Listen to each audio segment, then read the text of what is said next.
have a dream.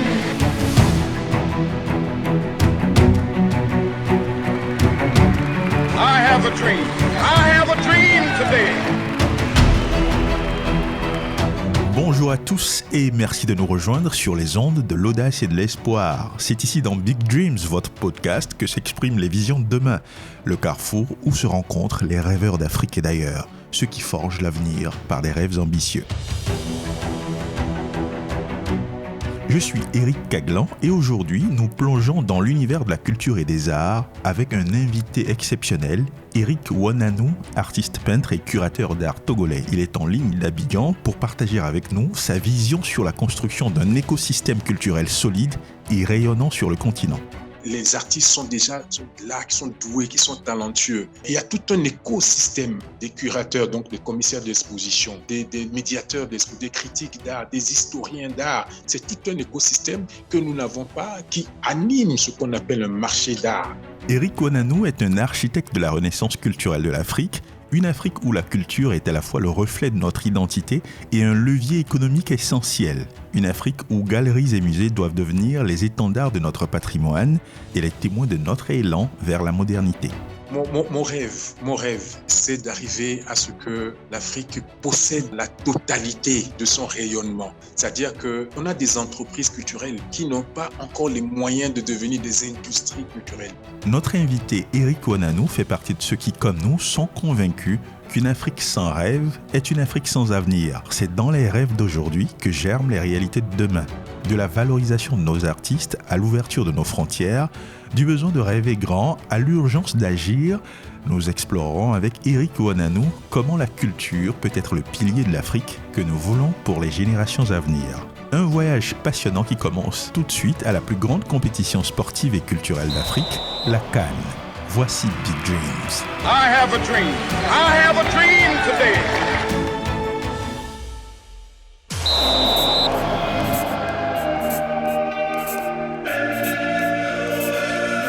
Un collectif d'artistes dans le groupe Magic System pour nous plonger dans l'ambiance culturelle et festive de la Coupe d'Afrique des Nations qui se déroule actuellement à Abidjan.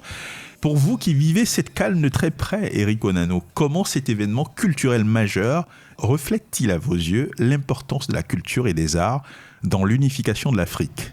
Alors, donc, c'est avant tout une manifestation sportive, mais du coup, une manifestation quand même culturelle, en ceci que le pays hôte, la Côte d'Ivoire, montre toute la splendeur de sa culture. D'abord, l'hospitalité, et aussi, c'est une culture du rire, du sourire, de l'amusement. Alors, culturellement, ce qui est intéressant, c'est que dans la capitale, il s'est tenu un événement qui a sa première édition lancée à l'occasion de la CAN. C'est le Abidjan Art Week qui a regroupé 8 galeries d'art, pas des moindres, des galeries très actives, y compris à l'échelle internationale, et qui pour la première fois se mettent ensemble pour monter des expositions, regrouper des artistes. Il n'y a pas meilleure occasion pour valoriser la culture africaine, n'est-ce pas ? Non, il n'y a pas meilleur au monde en ayant autant de monde à la fois dans la capitale ivoirienne, un monde diversifié et donc forcément des gens qui veulent découvrir la ville au-delà du foot. Donc, il n'y a pas meilleur moment que de montrer aussi cet autre visage du pays qui est celui de l'art contemporain. On peut dire que c'est une grande partie de l'Afrique, dans sa diversité, qui est réunie là-bas à Abidjan. Mais est-ce que vous avez le sentiment que la culture africaine s'exprime dans sa plénitude ? Pleinement. Il y a d'abord les valeurs du foot, l'endurance, la combativité, la culture de la gagne, le fair play, la tolérance, qui rencontrent directement l'essentiel des valeurs africaines traditionnelles. Des brassages culturels, des peuples qui se rencontrent, qui parlent ensemble, qui échangent ensemble et qui transpirent ensemble au rythme des matchs. Et au-delà du continent résidentiel, c'est toutes les diasporas africaines, y compris les diasporas lointaines qui suivent cet événement, qui est un événement désormais phare un rendez-vous important qui rythme la vie à la fois sportive, économique et socio-culturelle du continent. Alors justement, en tant qu'artiste peintre et curateur d'art, quelle est l'étincelle qui manque selon vous à cette ferveur culturelle africaine et qui suscite votre rêve pour la culture en Afrique et que vous voudriez voir se réaliser dans les 20 prochaines années ? Non, l'essentiel est là. Là, c'est un pari réussi pour la Côte d'Ivoire. Et j'ajoute cela aussi au panier d'une réussite culturelle. Sur le plan strictement culturel, c'est un autre sujet. Parce que sur le plan strictement culturel, il y a tellement de choses à faire sur notre continent, y compris à Abidjan, qu'on ne fait pas encore. La culture, c'est ce qui nous définit. C'est ce qui nous distingue d'une autre culture, d'une autre civilisation. C'est ce qui nous permet d'exister en tant qu'être, en tant que nation, en tant qu'entité autonome et fière. Là, l'Afrique a du mal, de manière globale et générale, a du mal à se donner les moyens de montrer à quel point elle est riche en tant que civilisation et à quel point sa culture, dans ses manifestations artistiques, est extrêmement riche. Je parlais de galeries tout à l'heure. Il y en a très peu sur le continent et il y en a très peu qui sont puissantes, les galeries. Quand on parle d'art contemporain, on parle aussi de musées. Musées, il y en a très peu sur le continent qui sont de véritables musées avec des ambitions dignes d'un musée. Il y en a très peu. Il y a tout un écosystème, en tout cas dans le domaine qui est le mien, des curateurs, donc des commissaires d'exposition, des médiateurs d'exposition, des critiques d'art, des historiens d'art. C'est tout un écosystème que nous n'avons pas, qui anime ce qu'on appelle un marché d'art, que nous n'avons pas non plus en termes proprement parlés. Abidjan, par exemple, est une capitale assez intéressante à ce titre, mais elle est encore très, très loin de ce qui se passe dans le même domaine, par exemple, à Paris, à Berlin, à New York, à Pékin, et en termes de dynamisme d'un marché artistique. Elle est très, très loin. Du coup, vous nourrissez un grand rêve pour l'Afrique. L'Afrique vous écoute. Mon rêve, c'est d'arriver à ce que l'Afrique possède la totalité de son rayonnement. C'est-à-dire que les artistes sont déjà là, qui sont doués, qui sont talentueux. Les acteurs sont là.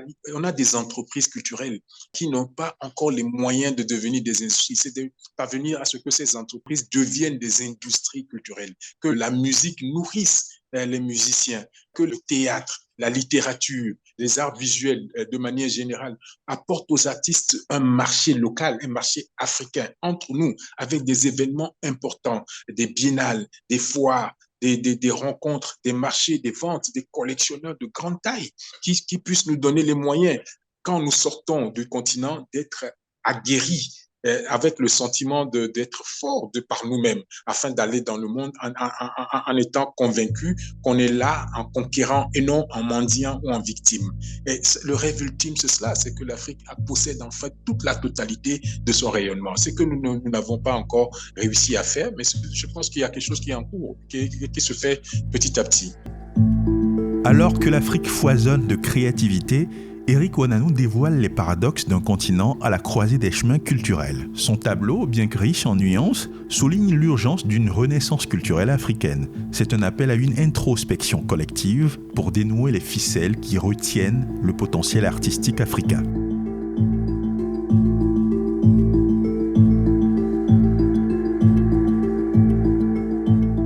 Eric Ouananou, est-ce que vous comprenez pourquoi l'Afrique peine à valoriser ses atouts culturels ?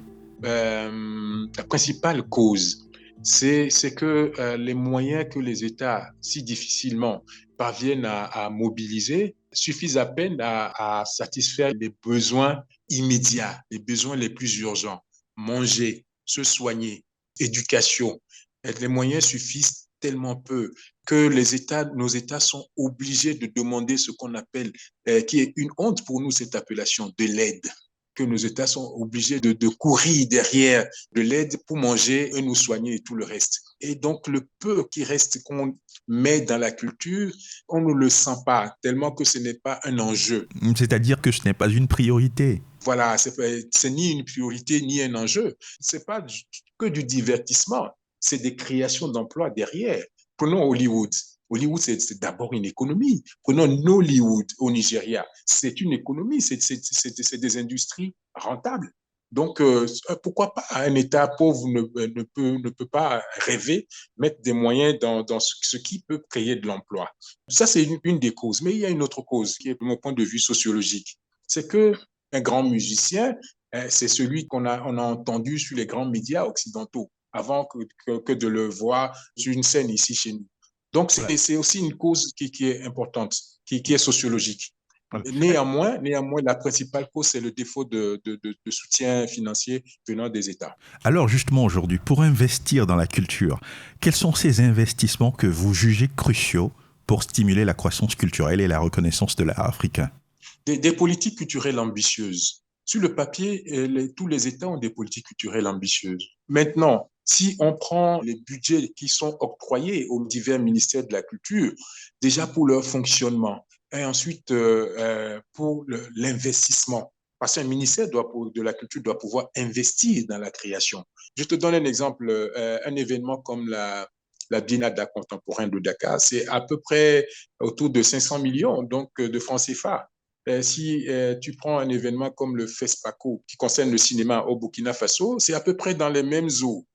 Donc, tu vois que c'est de l'argent. C'est de l'argent qu'il faut investir. Soutenir, c'est mettre de l'argent. J'insiste là-dessus, appelons les choses par leur nom.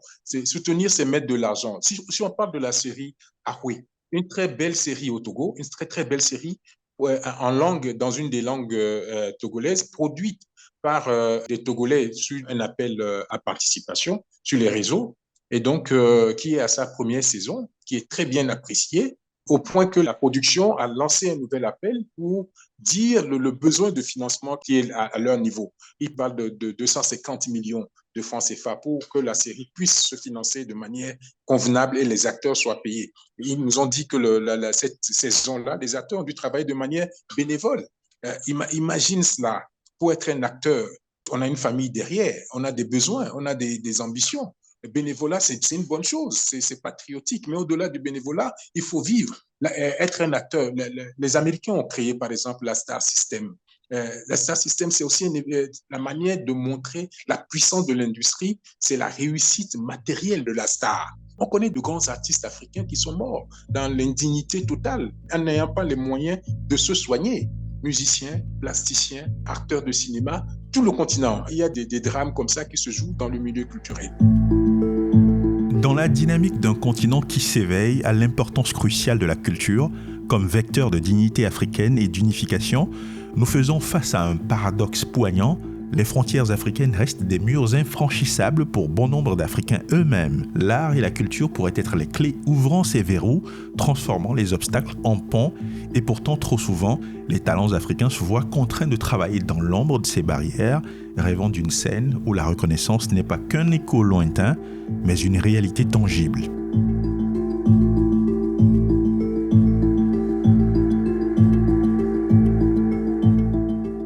Eric Ouananou, lorsque vous soulignez la nécessité de redonner à l'Afrique sa dignité à travers ses artistes, vous voulez aussi suggérer fortement par là d'ouvrir les frontières pour que les Africains se sentent d'abord chez eux, sur leur continent. Le modèle israélien vous séduit particulièrement, et à quel point?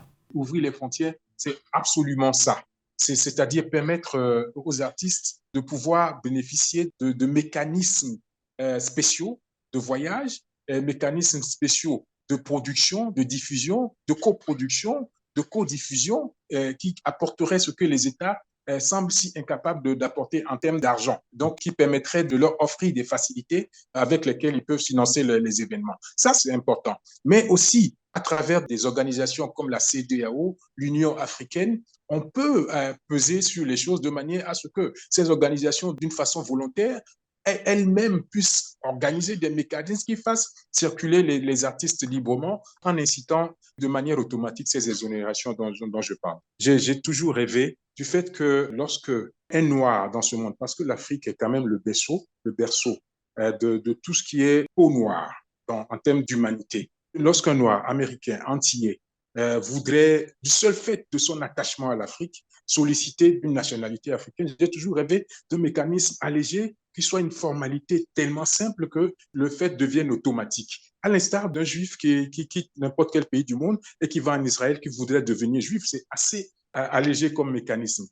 Donc, ça permettrait aussi de tendre la main à cette autre partie de nous qui a été amputée il y a quelques siècles, de pouvoir rejoindre le corps, puisque l'Afrique est le corps, et d'apporter aussi une autre expertise que nous n'avons pas forcément sur le continent, en tout cas d'apporter une valeur ajoutée en termes de... Et ça, on le voit par exemple, quand tu vas au Ghana, la très forte diaspora nord-américaine qu'il y a au Ghana, apporte quelque chose d'intéressant à ce pays. Donc, que ce soit automatisé dans les instances comme Union africaine pour que nos sœurs, nos frères, dont les aïeux ont été déportés, amputés de nous, puissent nous rejoindre s'ils le souhaitent, de manière très, très simple.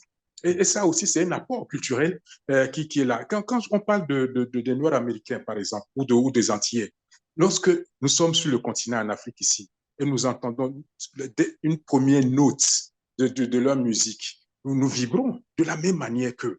Lorsque nous regardons leur film, nous comprenons le film, les sous-entendus culturels du film, de la même manière qu'eux. Ça veut dire que le tronc culturel est toujours intact. On n'a pas besoin de le démontrer. On vibre, on sent la même chose. On est connecté à quelque chose que eux ils ont créé, que nous comprenons. Et lorsque ça vient de nous, on a l'impression que eux aussi ils ont accès à cela, aux codes culturels qui sont là de manière automatique. Ça veut dire que la fibre qui nous lie à eux est là. Pourquoi ne pas formaliser cela? Pourquoi ne pas l'ouvrir? Tu vois ce que je veux dire? Oui, donc, ça peut être un événement, ça peut être aussi un apport au rayonnement culturel de notre continent. Comment envisagez-vous que l'art et la culture façonnent et enrichissent l'identité africaine dans les 20 prochaines années? Et à quelles conditions? D'abord, arriver à ce que les artistes, les acteurs culturels, les entreprises puissent devenir des industries, que nous puissions créer des marchés sur le continent pour les acteurs culturels, artistes et organisateurs d'événements, d'expositions, de concerts, les maisons d'édition et tout cela. Que nous puissions nous suffire d'abord à nous-mêmes sur ce marché de la culture. Et ensuite, créer ce pont dont je parlais tout à l'heure avec nos diasporas et organiser des événements qui nous relient à notre histoire, à nos racines et qui nous connectent au futur. Et pour terminer, à l'endroit de tous ceux qui trouvent un intérêt dans la réalisation de votre rêve d'une Afrique culturellement forte, quel est votre message? Lorsque nous prenons possession de nous-mêmes, que nous nous mettons enfin à la hauteur de notre richesse, à la hauteur de nous-mêmes, et à partir de là, le petit Africain, la petite Africaine, où qu'il se trouve, où qu'elle se trouve sur le continent, se sent l'élément fondamental, vital d'une civilisation, l'une des civilisations les plus grandes de notre humanité. Nous aurons enfin l'Afrique dont nous rêvons. Cette Afrique qui est immensément riche de tous les points de vue, à l'intérieur du sous-sol, au-dessus du sous-sol et dans les cieux. C'est à ce titre seulement que nous saurons enfin, à part nous-mêmes, et montrerons au monde que l'Afrique est le berceau de l'humanité, que l'Afrique est l'avenir de l'humanité. I have a dream. I have a dream today. La richesse inexplorée de la culture africaine, un trésor culturel immense, un patrimoine que l'artiste peintre et curateur d'art, Eric Onanou, nous invite à ériger en un marché culturel viable qui valorise et récompense le génie créatif africain.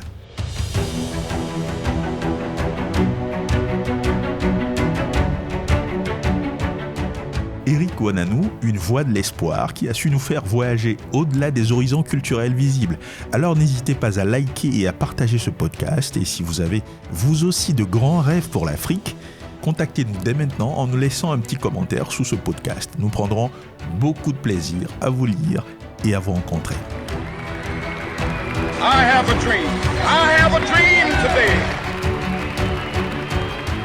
C'était Big Dreams. Au micro, Eric Caglan, et nous serons de retour la semaine prochaine pour continuer à explorer l'immense potentiel de l'Afrique. D'ici là, je vous invite à rêver grand et n'oubliez jamais que rêver est le début de la construction. Alors, rêvons grand, rêvons sans limite et faisons rêver l'Afrique.